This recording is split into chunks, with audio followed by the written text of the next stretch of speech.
आज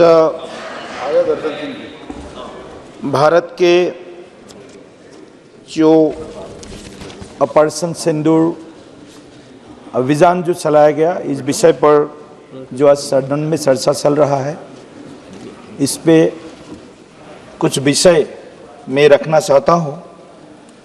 first of all, मैं उन 26 भारतीयों को मैं आज इस सदन के माध्यम से पुनः एक बार श्रद्धांजलि अर्पित करता हूँ।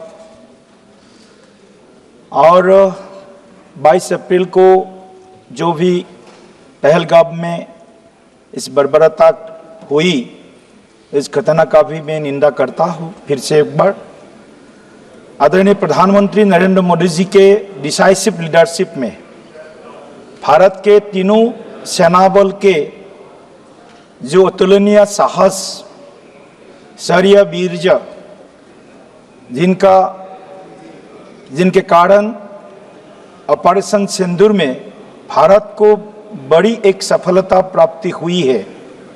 और इस सफलता ने कई विषय को इस सदन के माध्यम से हम जनता को, भारत के हर नागरिक को मैं कहना चाहता हूँ, ये भारत अजेय है, ये भारत अपराजय है।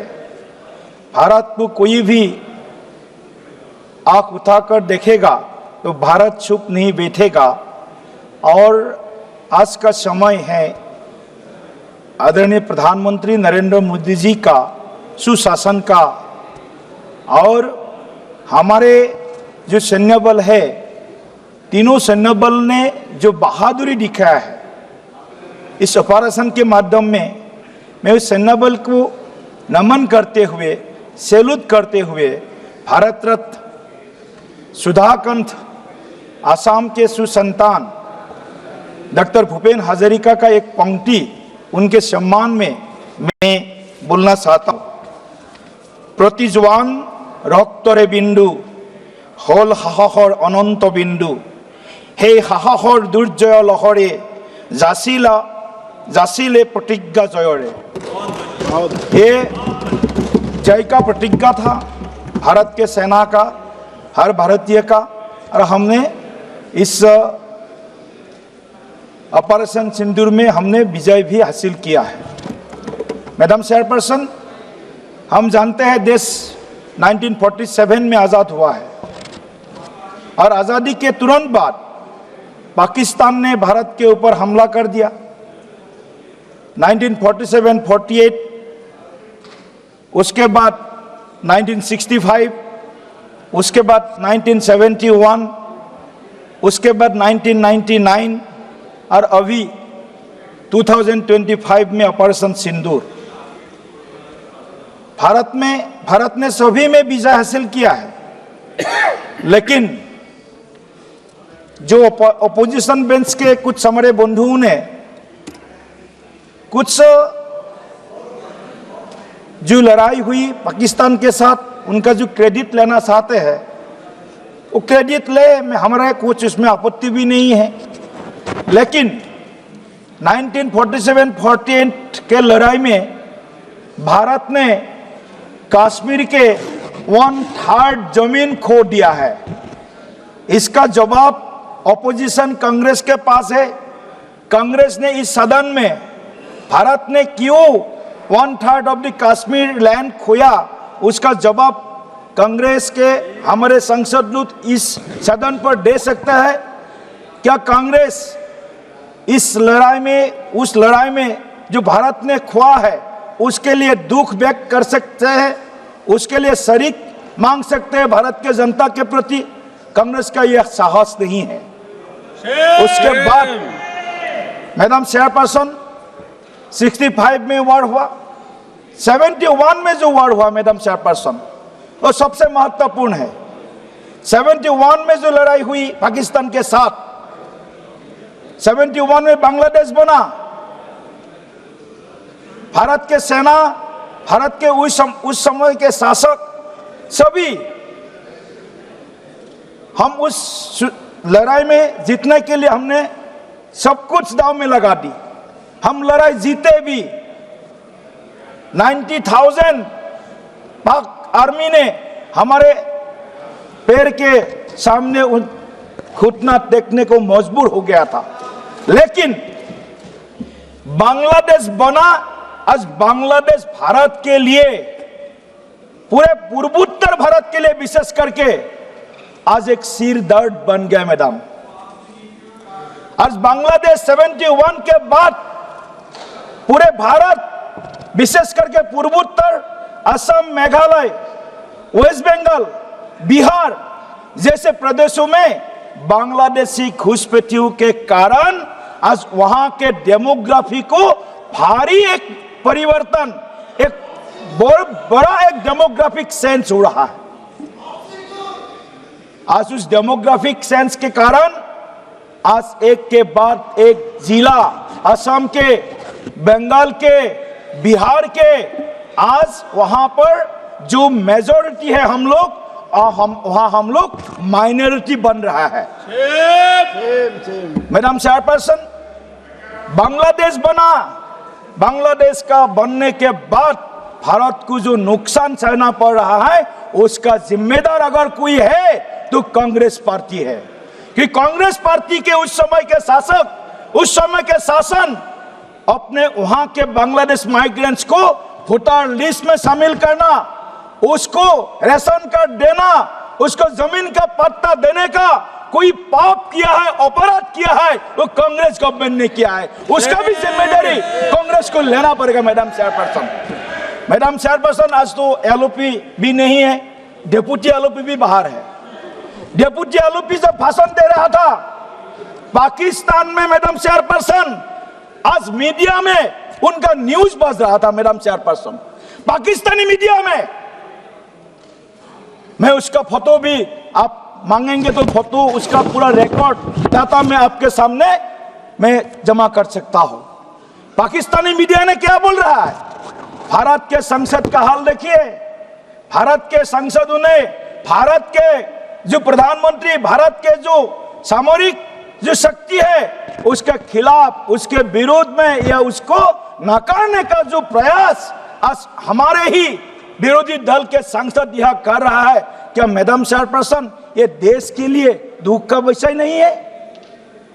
ये देश के लिए सोचने का विषय नहीं है? पाकिस्तान के मीडिया में हमारे देश का संसद में आज क्या हो रहा है, संसद का वक्तव्य क्या दे रहा है, आज हमारे डेप्यूटी एलओपी बड़ा भाषण देकर के गया है, लेकिन मैं डेप्यूटी एलओपी को बोलना चाहता हूं, उस डेप्यूटी एलओपी का भी विरोध में असम गवर्नमेंट में स्पेशल टास्क फोर्स एसआईटी का गठन कर चुका है। किस लिए?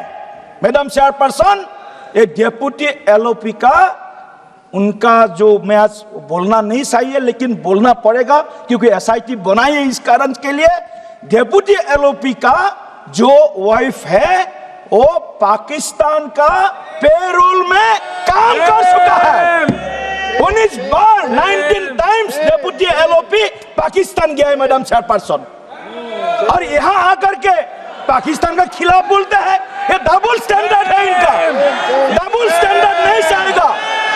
मैं तथ्य के आधार पर बोल सकता हूं मैं मैडम चेयरपर्सन, इस डेप्यूटी एलओपी कांग्रेस पार्टी का आज उनके खिलाफ जो एसआईटी गठन किया असम गवर्नमेंट ने, उसका भी परिणाम आएगा 10 सितंबर को। मैडम चेयरपर्सन, हाउस को ऑर्डर में लाइए, ऐसा नहीं चलेगा। वो भाषण झाड़ के चला गया, हम तो उनका सुना पूरा, हमने उनको पूरा सुना। कोई ऐसा विषय होगा तो ये डबल स्टैंडर्ड नहीं चलेगा, प्लीज बैठिए। ये डबल स्टैंडर्ड नहीं चलेगा। मैडम हाउस को ऑर्डर में लाइए, पहले हाउस को ऑर्डर में लाइए। ये कोई मैं गवर्नमेंट का इनिशिएटिव के बारे में बोल रहा हूँ, गवर्नमेंट इनिशिएटिव के बारे में बोल रहा हूँ मैडम चेयरपर्सन। दिया जाएगा कार्रवाई से। मैडम चेयरपर्सन, ये लोग को मिर्ची लगेगा, मिर्ची जरूर लगेगा। जो सत्य पे है, जो सत्य बोलता है, वो उनको सहन नहीं होता है।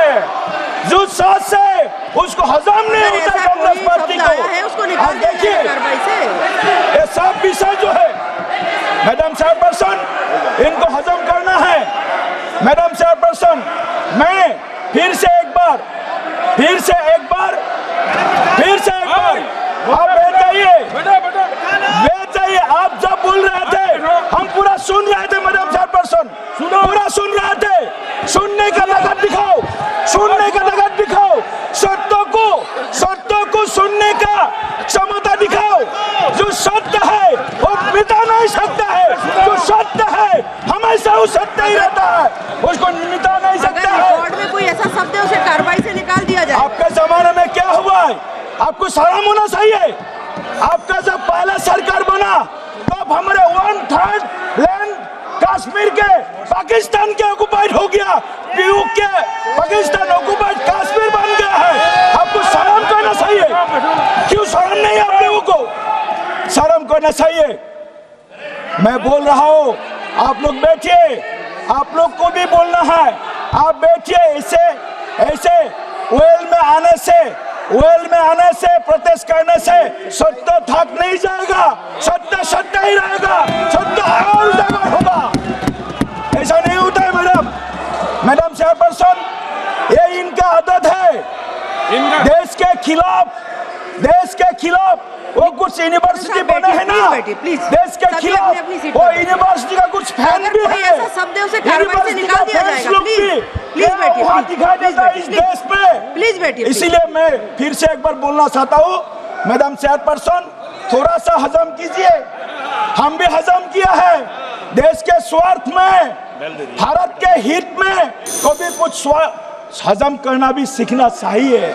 मैडम चेयरपर्सन, मैं फिर से एक बार आदरणीय प्रधानमंत्री नरेंद्र मोदी जी का जो डिसाइसिव लीडरशिप है, भारतीय सैन्य बल का जो शक्ति सामर्थ्य है, उसको फिर सैल्यूट करता हो। और साथ ही में कांग्रेस पार्टी ऑपोजिशन से विनती करता हो, आप लोग भी सुनिए, आप लोग भी सुन के अगर वो आउट करना भी तो कीजिए, कोई इशू नहीं।